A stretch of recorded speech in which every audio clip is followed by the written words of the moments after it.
Citation and question mark कहाँ आएंगे, citation no question quotation marks कहाँ आएंगे। बाय डिफ़ॉल्ट क्वेश्चन बोल दिया मैंने, कोटेशन मार्क कहाँ आएंगे। और उसके बाद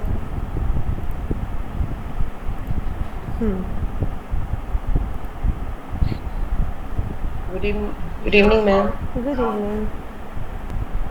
यस, ये स्लाइड ऑलरेडी हम डिस्कस कर चुके थे। इसके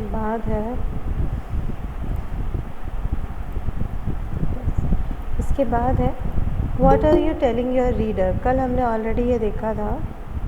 यदि हम प्रीवियस स्लाइड की बात करें कि कल हमने क्या क्या देखा था, कहाँ पे हम साइटेशन देना चाहिए as a reader point of view. Yes, reader point of view. तो साइटेशन प्लस कोटेशन मार्क्स आते हैं। द पैसेज जहाँ पे इंफॉर्मेशन के साथ एग्जैक्ट वर्ड यूज़ कर सकते हैं। दूसरा ऑप्शन है जिसको हम पैराफ्रेज कर सकते हैं। पैराफ्रेज का मतलब होता है पर्टिकुलर एक वर्डिंग की सिनोनिम्स यूज़ कर लिया हमने, है ना। और तीसरा है कि अपने ही वर्ड्स में किसी के और व्यूज़ को, पॉइंट ऑफ व्यू को अपने ओन वर्ड्स में हम एक्सप्रेस कर रहे हैं। ठीक है, तो ये ऑलरेडी कल हम डिस्कस कर चुके थे। अब बात आती है what are you telling your reader. That means कि जब good afternoon ma'am. Very good afternoon. Please आप लोग टाइम से ज्वाइन करिए। मुझे ना बार बार फोल्डर स्क्रॉल करने के लिए ओपन करना पड़ता है। It's okay. सो आज हम देखेंगे कि रीडर मतलब जो हमारे रिसर्च वर्क को जो यूज़र्स रहेंगे, जो रीड करेंगे, उनके पॉइंट ऑफ व्यू से कैसा होना चाहिए, है ना। और ऐसी कौन सी बात है जो हमारे रीडर को हमें बताना ज़रूरी है as a researcher, as a research scholars. कुछ चीज़ों का हमें बहुत ज़्यादा ध्यान रखना पड़ता है। तो उसमें पहली चीज़ है no citation plus no quotation mark. क्यों? What the reader sees. सबसे पहले जो फर्स्ट इम्प्रेशन एक रीडर, एक यूज़र का होता है किसी भी रिसर्च पेपर के लिए, वो यही होता है कि इसमें साइटेशन है या नहीं, या इसमें कोई कोटेशंस है या नहीं, है ना। अब मान लीजिए साइटेशन और कोटेशन नहीं है, तो इसका मतलब रीडर किस व्यू से, किस पॉइंट ऑफ व्यू से ले रहा है। So the passage is your own idea, interpretation expressed in your own words.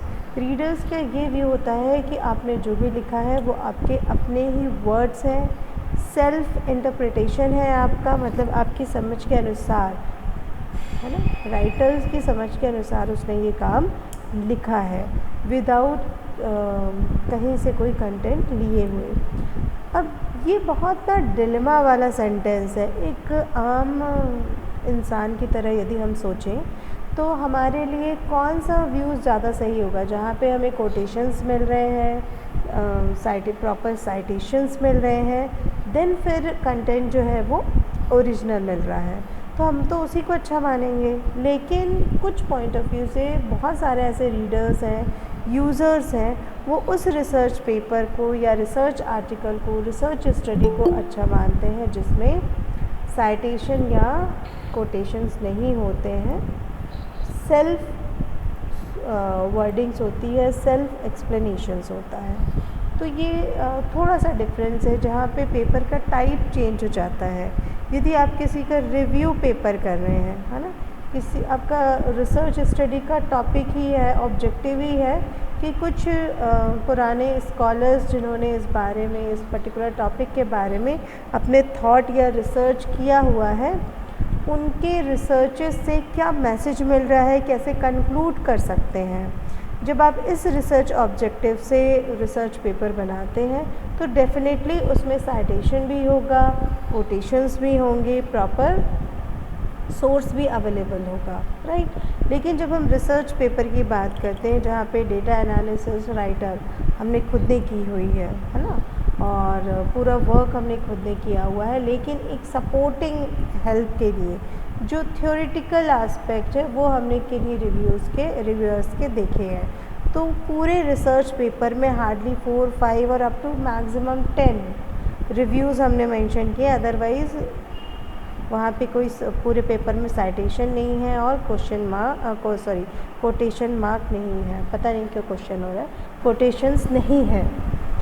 तो ये भी एक तरीका है। तो ये यहाँ इस स्लाइड में जो मेंशन है वो इन जनरल मेंशन है कि एक generally reader without citation without quotation paper को किस सेंस में लेते हैं, किस नज़रिए से लेते हैं। ठीक। सो एक एग्जांपल यहाँ दिया, the link between cellphone use and grade point average needs further investigation.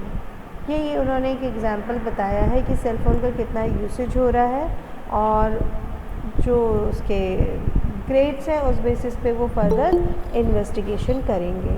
सो इस एग्जांपल्स के लिए डेफिनेटली हमको क्या लगेगा, कंज्यूमर से उनके ओपिनियंस लगेंगे जिनके पास सेल फ़ोन्स हैं। तो जब हम इस प्रकार की कोई रिसर्च स्टडी कर रहे हैं तो उसमें साइटेशन नहीं होगा।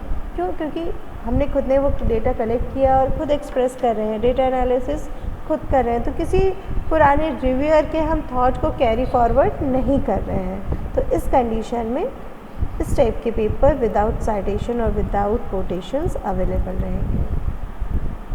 What are you telling your reader, उसमें सेकेंड चीज़ है साइटेशन प्लस कोटेशन मार्क यदि होता है, ये दोनों चीज़ हैं तो रीडर कैसे ले रहे हैं। The passage is someone else information in that person exact word. इसका मतलब है कि अब इस सिचुएशन में देखिए, ये एग्जाम्पल से हमें क्लियर हो रहा है कि survey result found the cell phone use is negatively predictive of overall grade point average, है ना। ये जो रिज़ल्ट आया है, ये जो रिज़ल्ट आया है वो अकॉर्डिंग टू ये राइटर है ना, उनके अकॉर्डिंग है। लेकिन अब यदि पूरे स्टडी में, रिसर्च स्टडी में केवल जो कंटेंट है, कंटेंट मतलब जो मैटर है, स्टडी मैटर है, वो साइटेड ही है और कोटेशंस ही कोटेशंस है, तो अब रीडर उसको किस सेंस में लेगा। तो बहुत ज़रूरी है कि जितने भी वर्क आपका साइटेड है वो एक पर्टिकुलर लिमिटेशंस में होना चाहिए, है ना। कोटेशन दे रहे हैं तो कोटेशन, पहली चीज़ तो आप ये उसको समझिए कि ये जो मार्किंग है साइटेशन प्लस कोटेशन, ये है ना, ये लाइक अ कोटेशन हमने उसको हाईलाइट किया हुआ है इन्वर्टेड कॉमास में। कई बार जब टाइटल्स बनते हैं, टाइटल्स में जब चैप्टर्स बनते हैं तो उस चैप्टर से रिलेटेड भी कोटेशंस दिए जाते हैं कि पर्टिकुलर टॉपिक से रिलेटेड जो एक्सपर्ट है या जो उस एरिया के ऑथर्स हैं, राइटर्स हैं, उनके क्या व्यूज़ हैं, तो उसको हम कोटेशन में एक्सप्रेस करते हैं। तो कोटेशन से ज़्यादा इम्पॉर्टेंट साइटेशन है, क्योंकि कोटेशन हार्डली हम एक चैप्टर में 1 और 2 टाइम्स ही उसको यूज़ करते हैं, अदरवाइज़ नहीं भी करते हैं। लेकिन मोस्ट इम्पॉर्टेंट है साइटेशन।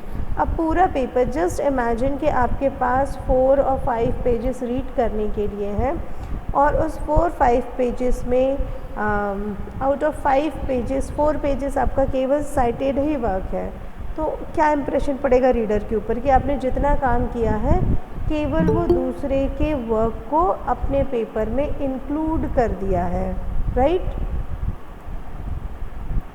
है ना। तो ये कहीं ना कहीं एक नेगेटिव, वेरी गुड इवनिंग, कहीं ना कहीं ये एक नेगेटिव इम्पैक्ट छोड़ता है। लेकिन इसको हाउ टू रिमूव, इस नेगेटिविटी को कैसे रिमूव करेंगे वो अभी बताती हूँ।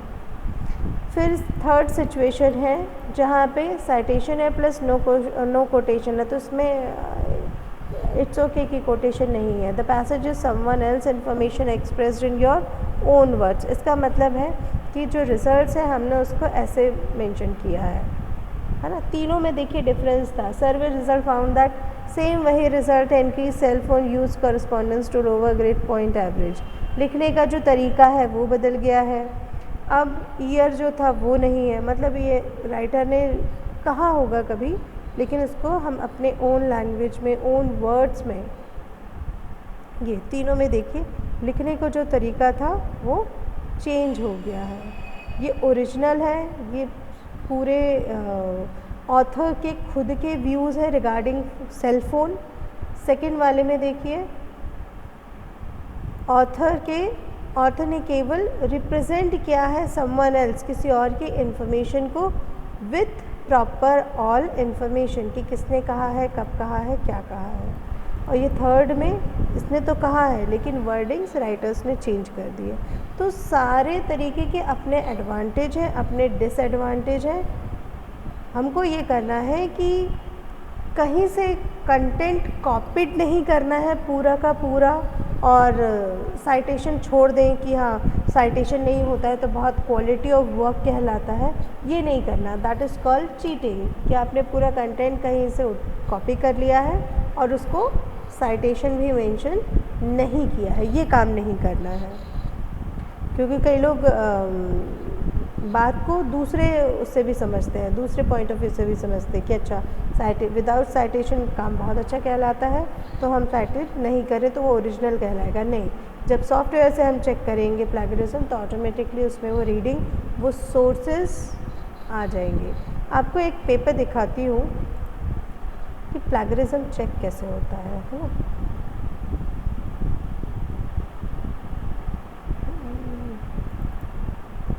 मतलब एक रिपोर्ट दिखा रही हूँ, प्लैगरिज्म कैलकुलेट करके नहीं दिखा रही हूँ, एक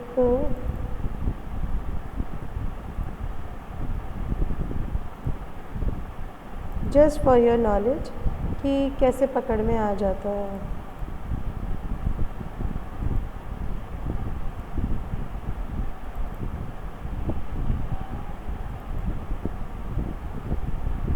अभी तक तो यही था, पता नहीं कहाँ चला गया।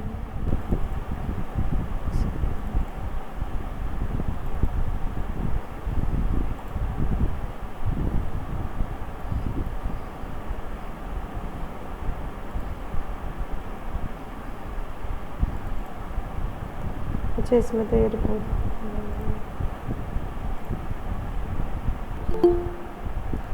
No ma'am. दिखेगा, देखिए यस दिख रहा है, अब आ गया। आ गया ना। ये जो अभी भी दिख रहा है ना, विजिबल है ना। Yes ma'am. ये जो लिखा हुआ है सिमिलैरिटी, ये टर्निटिन से चेक किया है। टर्निटिन सॉफ्टवेयर है जो बता देता है कंटेंट में कितना डुप्लीकेसी है। ये 13%, दैट मीन्स ये एक्सेप्टेबल है। अब हम व्यू में देखते हैं तो देखिए सोर्स कैसे पता चल जाता है।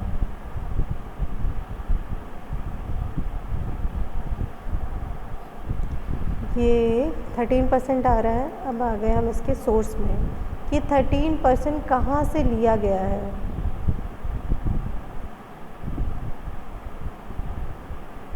ये दिख रहा है परसेंटेज 111%। अब इसको क्लिक किया, ये कहाँ पे है, या फिर ये रेड कलर दिख रहा है, ये फ्लैग्ड है, मतलब इसका इस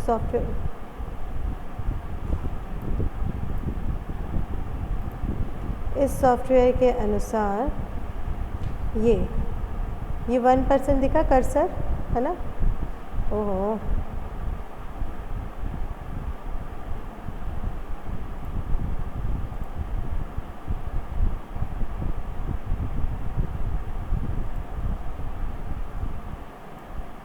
फ्लैग, ये देखिए यहाँ कहीं भी कंटेंट फ्लैग नहीं है ना, कहीं भी रेड मार्किंग नहीं है, ये कहीं भी फ्लैग नहीं है, राइट। अब ये जो 1% दिख रहा है, ये कोई बहुत बड़ी बात नहीं है। 1%। अब माइंड में आ रहा होगा ये 1% ऐसा क्या लिया है ना, ये सबमिटेड टू यूनिवर्सिटी, यहाँ से क्या ले लिया होगा। तो यदि हम इसको क्लिक करें,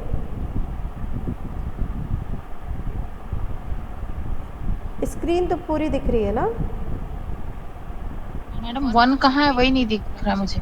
13% वाला दिख रहा है। नहीं दिख रहा है, 13% बस दिख रहा है। कौन सा पेज दिख रहा है? ओके, क्यों नहीं दिख रहा है, लेकिन मैंने तो दिखा है स्टॉप शेयर है। एक मिनट फिर से ट्राई करें। अरे एक सेकेंड ना, दिखा ये कैसा, अभी दिख रहा है।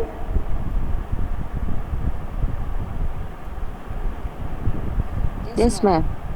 नहीं दिख रहा मैम। ये दिख रहा है ना, ये 2%, 1%, 1%। यस मैम, यस अब दिख रहा है। अब आप देखिए टोटल ये जो 13 लिखा हुआ है, कर्सर को ध्यान से देखेंगे, ये जो 13 लिखा हुआ है दैट मीन्स कि केवल 30% इसमें फ्लैग्ड है। अब यदि देखें कि कहाँ से क्या लिया गया है, तो ये 1% है ना, तो माइंड में आता है नहीं कि ऐसा क्या ले लिया है 1% जो प्लग आ रहा है, तो इसको गए और हमने ये क्लिक कर दिया। ठीक, तो ये देखिए, ये जो एक सेंटेंस है, traditional farmers and modern farmers, ये जो वर्ड है ये कॉपीड कंटेंट बता रहा है, और वो कहाँ से बता रहा है, ये सोर्स से, कि बायोटिक डाइवर्सिटी एंड कहीं ये पेपर आया होगा, ये रेफरेंस इतना इतना पूरी डिटेल आ गई। अब हम जाते हैं 2% वाले पे कि 2% का कंटेंट कहाँ से लिया गया है। तो ये देखिए, ये है 2% का कंटेंट।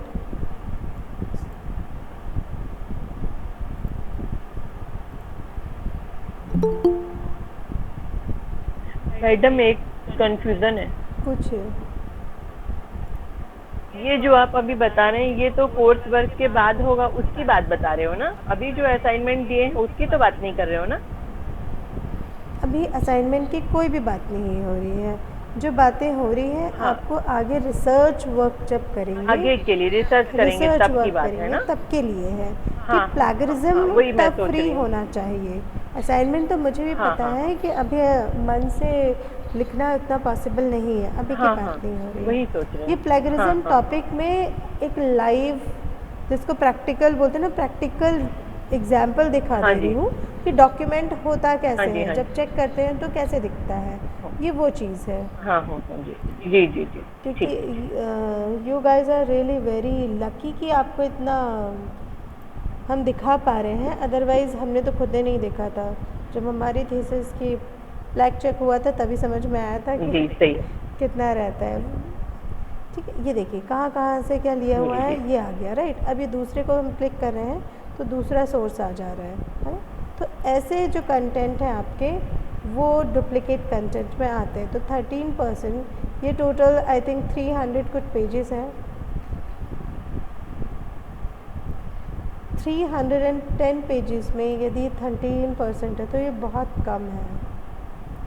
और यदि मैं इसको कंटेंट में ढूंढूं तो ये देखिए, पेज चेंज करिए। अब फ्रीक्वेंसी को भला कोई क्या ही दूसरा शब्द लिख देगा, percent, valid percent, cumulative percent, है ना, वो भी सॉफ्टवेयर रीड कर लेता है कि डुप्लीकेट कंटेंट है। तो इसमें घबराना नहीं है, ये घबराने के लिए नहीं दिखाया है, ये जस्ट आपसे अभी शेयर कर रही हूँ मैम कि प्लेगरिज्म होता मैम क्या है। रिजेक्ट नहीं होता मैम, इतना भी कंटेंट अगर चोरी किया तो? कितना? 30%। 13% बहुत कम है। मैम हाँ जी जी जी।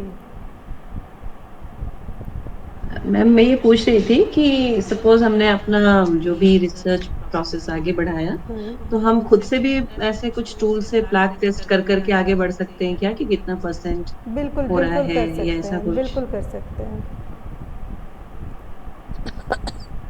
उसके लिए टूल्स वगैरह, खैर ठीक है, उस टाइम अपन पूछ लेंगे। ओके। कहाँ रहते हैं आप, कहाँ पूछना चाह रहे हैं? टूल्स कहाँ अवेलेबल रहते हैं? इंटरनेट पे अवेलेबल रहते जी हैं। मैम। इंटरनेट पे ये टूल्स अवेलेबल हाँ। हैं, बट लिमिटेशन में रहते हैं। लिमिटेशन इन द सेंस ठीक है कि मैम, जब वो कितना काम होगा आपसे पूछेंगे फिर। बिल्कुल बिल्कुल मैडम एक चीज़ बताइए इसमें। जी। मैडम जैसे हम लोग कोई भी कंटेंट जैसे इंग्लिश का है ड्राफ्ट जो है, और अगर हम उसको हिंदी में ट्रांसलेट करके लिखते हैं, क्या वो प्लेगरिज्म में आएगा? वो नहीं, कहाँ से आएगा, नहीं आएगा। वो तो आपका अपना हो गया ना। यहाँ देखिए, यही तो बताया, ये साइटेशन आपने फिर कहाँ दिया, आप साइटेशन कैसे दे पाएंगे? नो साइटेशन हो जाएगा। क्यों? क्योंकि उसको तो आप अपने वर्ड्स में लिख रहे हैं। The passage someone else information expressed in your own words, ये थर्ड कैटेगरी में आ जाएगा, है ना। वो डुप्लीकेट कंटेंट या प्लेगरिज्म में नहीं आएगा। कुछ चीज़ें हैं जो क्लियर होना चाहिए, जैसे है plagiarism can happen when your citation और लैक ऑफ इट। जो साइटेशन है वो बहुत इम्पॉर्टेंट है। साइटेशन को लेके आप एक ही चीज़ याद रखिए कि यदि किसी और के व्यूज़ को आप एक्सप्रेस कर रहे हैं तो ऑलवेज़ मेंशन अ सोर्स। यदि सोर्स मेंशन कर रहे हैं तो वो चीटिंग नहीं कहलाती है, राइट। लेकिन यदि आप सोर्स मेंशन नहीं कर रहे हैं तो वो एज ए चीटिंग कहलाएगी कि कहीं से कॉपी कर लिया और अपना नाम नहीं लिखा, ये वाली चीज़, राइट। यहाँ पे एक एग्जांपल भी दिया हुआ है कि your paraphrase an author words but you do not site the author. यदि आप, इसका क्या मतलब है, जैसे मान लीजिए किसी ऑथर ने कोई एक स्टेटमेंट दिया है, लाइक आज जैसे अर्थ डे है, अर्थ डे के बारे में किसी ने अपने व्यूज़ दिए हैं, मैंने वो सुना और सुन के अपने शब्दों में लिखा ना, तो वहाँ पे साइटेशन रिक्वायर्ड नहीं होगा, राइट, क्योंकि ये मेरे ओन वर्ड्स हो गए, ठीक। You just told your reader that it is your idea. आपको बस ये बताना पड़ता है कि ये किसका आइडिया है, लेकिन but in reality it is the author's idea. तो ये कुछ चीज़ें हैं जो कंफ्यूज करती हैं कि कहाँ पे हमें साइटेशन बताना चाहिए, कहाँ पे यदि हमने व्यूज़ चेंज कर दिए हैं तो क्या नहीं बताना चाहिए। तो इसका सिंपल एक ही फार्मूला है, यदि आप किसी और के व्यूज़ को लिख रहे हैं तो सोर्स बताइए। यदि कोई, जैसे होता है उसमें जो राइटर्स हैं, यदि वो हरिवंश राय जी बच्चन की कोई पोइट्री पढ़ रहे हैं और उसको मिलता जुलता उससे लिख रहे हैं, मिलता जुलता मतलब कितने परसेंट, मान लीजिए लेस देन 10% है, तो वो ओरिजिनल ऑथर का ही कहलाएगा, वो राइटर का ही कहलाएगा जिन्होंने लिखा है ना, ना कि हरिवंश राय बच्चन जी का। क्यों? क्योंकि उनसे वो मोटिवेट हुए और राइटर ने हो सकता है उसी टॉपिक पे लिखा हो, लेकिन 10% से कम डुप्लीकेसी है, तो वो ओरिजिनल डॉक्यूमेंट कहलाएगा। लेकिन जब शब्दों का बस हेर फेर कर दिया जाता है, जैसे मान लीजिए किसी फेमस राइटर का हमने कुछ कंटेंट लिया और शब्द जिसको हम बोलते हैं ना समानार्थी शब्द, सिनोनिम्स यूज़ कर लिए और एक आध दो helping verb as it is रहने दिए, है ना, और सिनोनिम्स यूज़ करके उसको ओरिजिनलिटी को ख़त्म कर दिया, तो भी वो कंटेंट डुप्लीकेट ही कहलाता है। वहाँ भी आपको साइटेशन देना ज़रूरी है। समझा यही जाएगा कि ठीक है, ये आपने अपने से लिखा है, लेकिन सोर्स क्या था आपके पास, वो देने से वो प्लग फ्री हो जाता है, ठीक।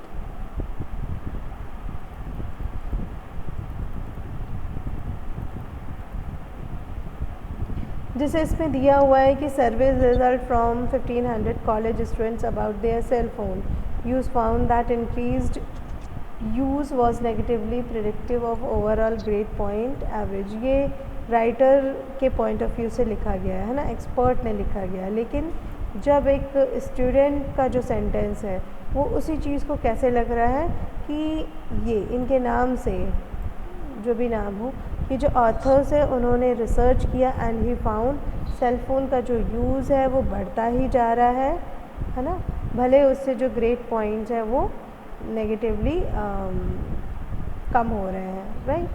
तो ये एक स्टूडेंट पॉइंट ऑफ व्यू आप ऐसे लिख सकते हैं। तो एक एग्जांपल और मैं आपसे शेयर करती हूँ जिसमें किसी दूसरे के कंटेंट को कैसे लिखा जाता है, यदि आप लिख रहे हैं तो उसका एक तरीका है। उसका क्या तरीका है बताती हूँ।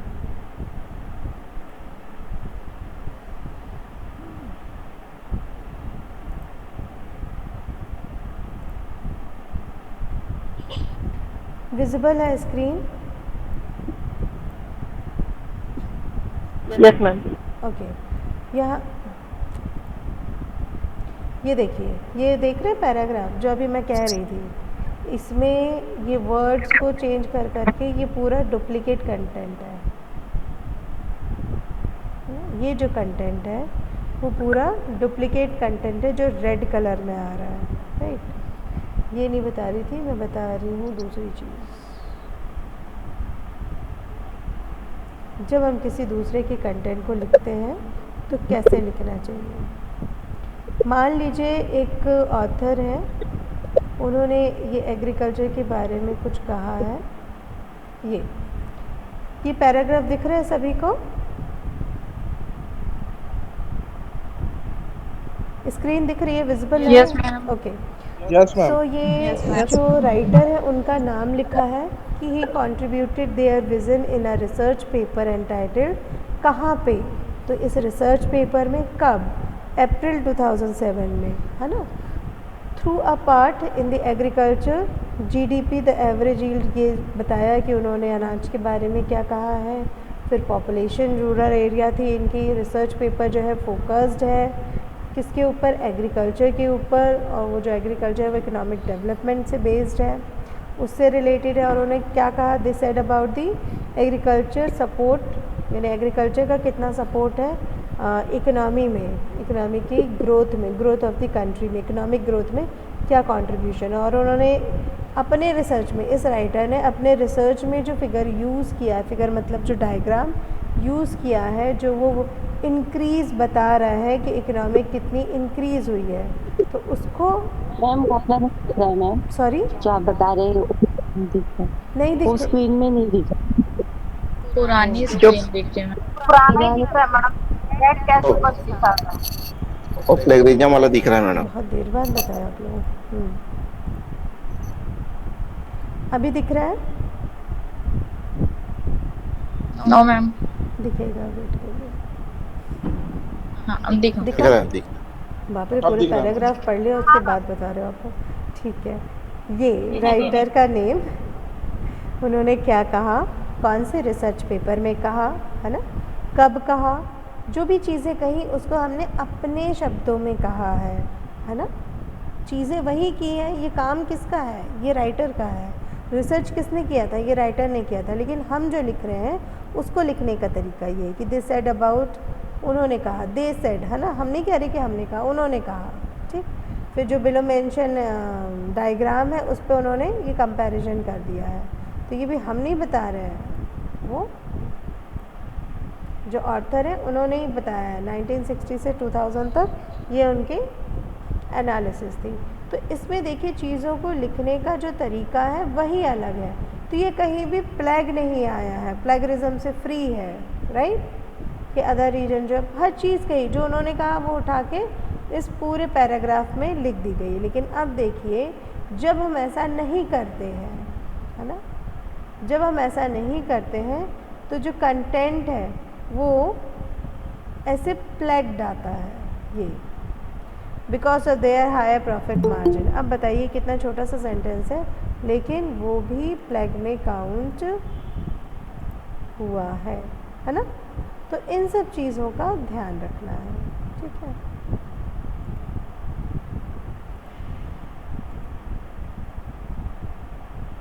आई थिंक मैं यही बता रही थी, मैं ही भूल गई क्या बता रही थी। हाँ, ये जो स्लाइड है इसमें देखिए, ये तो ये एक्सपर्ट के जब हम ओपिनियन ओरिजिनल ये था, और उसको जब being a researcher, being a student, research scholar जब हम लिखते हैं तो उसको लिखने का जो तरीका है वो चेंज हो जाता है। काम किसी और का था, वर्ड्स हमारे थे, तो भी वो कंटेंट प्लैग फ्री हो गया, ठीक है। अब जैसे यहाँ पे कुछ एग्जाम्पल्स दिया हुआ है कि एक्सपर्ट फ्रॉम द आर्टिकल, ये अब देखिए सेम स्टूडेंट ने क्या किया, cellphone use, found that increase, same यहाँ से उठाया, ये found that increase use was negatively, same copy कर दिया।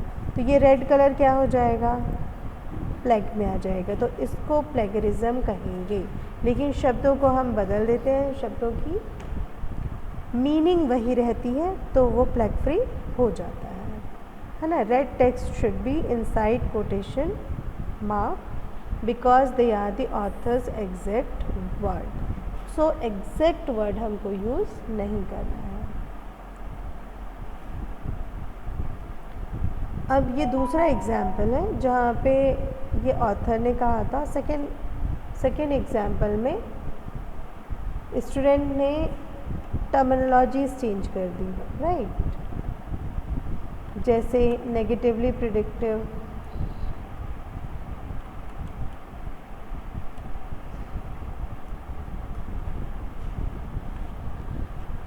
मुझे तो सेम ही दिख रहा है, लेकिन अब ये देखिए यहाँ पे मुझे तो ये सेम ही दिख रहा है, ये एग्जांपल यहाँ पे आई थिंक गलत मेंशन हुआ है। यहाँ पे स्टूडेंट का जो पॉइंट ऑफ व्यू वो सेंटेंस फ्रेमिंग चेंज हो जानी थी, बट ये तो मुझे दोनों ही सेम दिख रहे हैं, दोनों ही सेम दिख रहे हैं।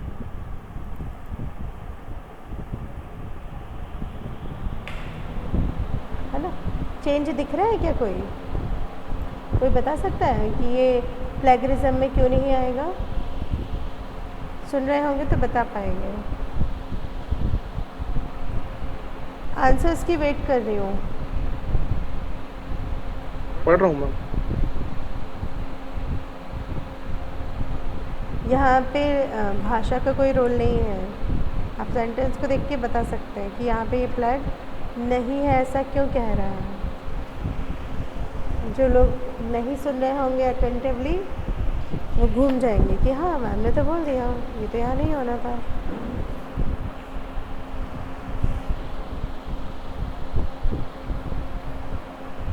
चलिए बताती हूँ। इस एग्जाम्पल में देखिए,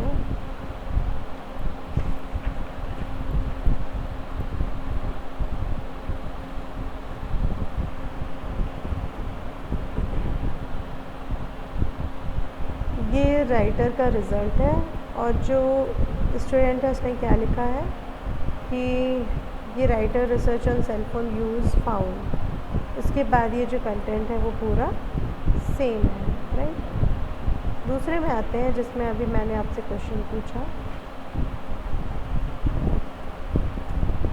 कि ये प्लग क्यों नहीं है। ये इसलिए नहीं है क्योंकि इसमें कहीं भी स्टूडेंट ने साइटेशन नहीं दिया हुआ है।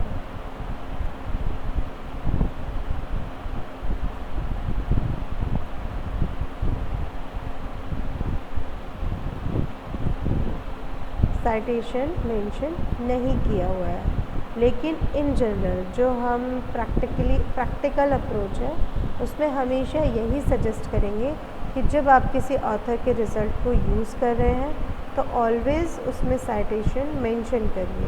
मतलब स्मार्टनेस में ये मत करिए कि साइटेशन ना दें। तो I think this is not, I am suggesting you कि आप ऐसा करें, आप हमेशा साइटेड करिए। अब प्लेगरिज्म मैटर क्यों करता है? बिकॉज़ यूएस एजुकेशन सिस्टम जो है वो अपना एक अलग थॉट प्रोसेस है, इंडियन एजुकेशन सिस्टम जो है वो एक अलग थॉट प्रोसेस फॉलो करता है। सो यहाँ पे यूएस थॉट प्रोसेस को बताया है कि you need to differentiate between authors ideas and your own reaction to them.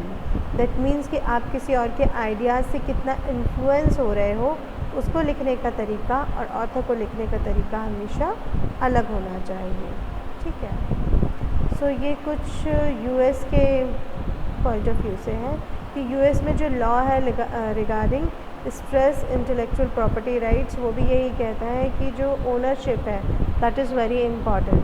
But India में ओनरशिप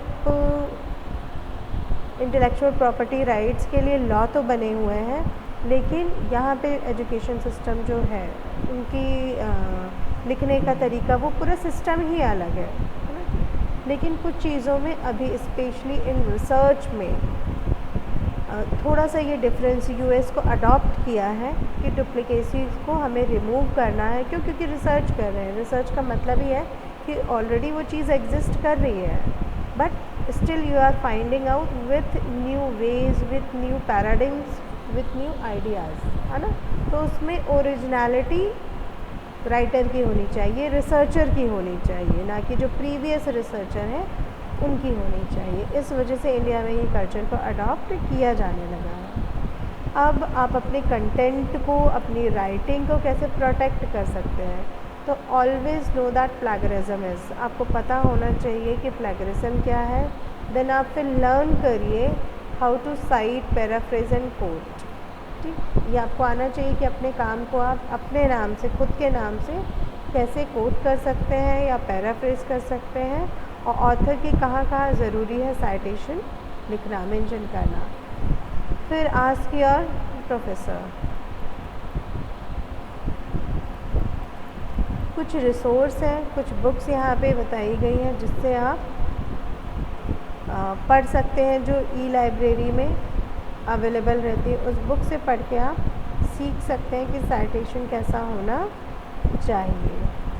कुछ ये लिंक्स दिए हुए हैं, है ना, free face to face help with your writing projects, online tutorials. ये साइट्स मैंने यूज़ नहीं की हैं, so I am not sure about it. ये जहाँ से मैंने ये नोट्स लिया है वहाँ पे ये साइट्स मेंशन है, तो मुझे नहीं पता कि इस साइट्स में कंटेंट कैसा है, बट अभी हम चेक करके देख लेते हैं कि कंटेंट कैसा है।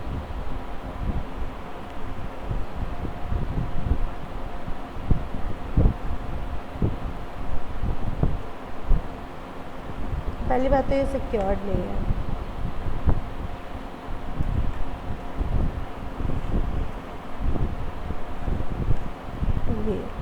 ये बाहर की यूनिवर्सिटी है जहाँ पे पूरा उनका नोट्स बोल सकते हैं, है ना, थ्योरी यहाँ पे लिखा हुआ है रिगार्डिंग साइटेशन कि कैसा होना चाहिए, एपी स्टाइल क्या होता है, साइटिंग प्राइमरी सोर्सेज क्या क्या है। तो ये एक लिंक तो मैंने देख लिया जो कि वर्किंग है।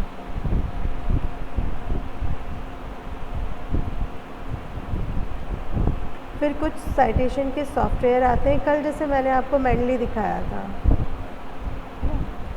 आइए चलिए मैंडली भी आज देख ही लेते हैं कि मैंडली में कैसे काम होता है। बस और कुछ नहीं है इसमें, मैंडली देखते हैं कि मैंडली में काम कैसे होता है।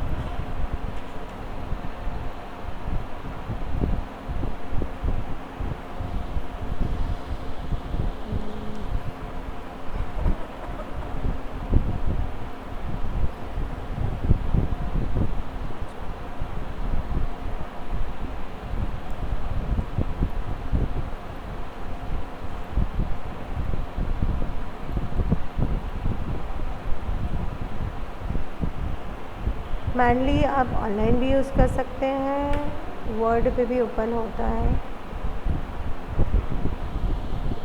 मान लीजिए ये कुछ कंटेंट है जैसा कल मैं बता रही थी, यहाँ पे गए, फुल स्क्रीन दिख रही है क्या? नहीं नो मैम। मैम।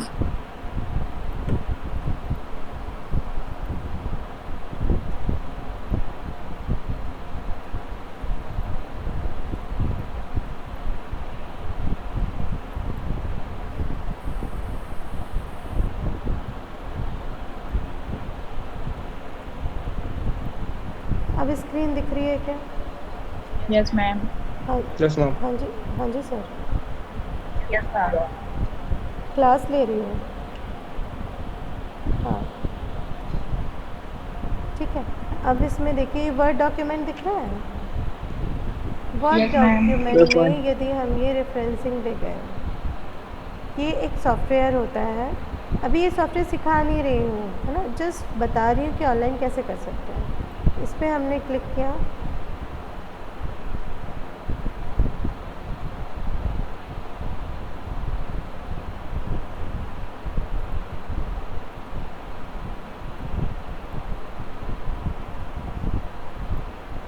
अच्छा ये तो पासवर्ड मांग रहा था कल, पासवर्ड याद नहीं है मुझे।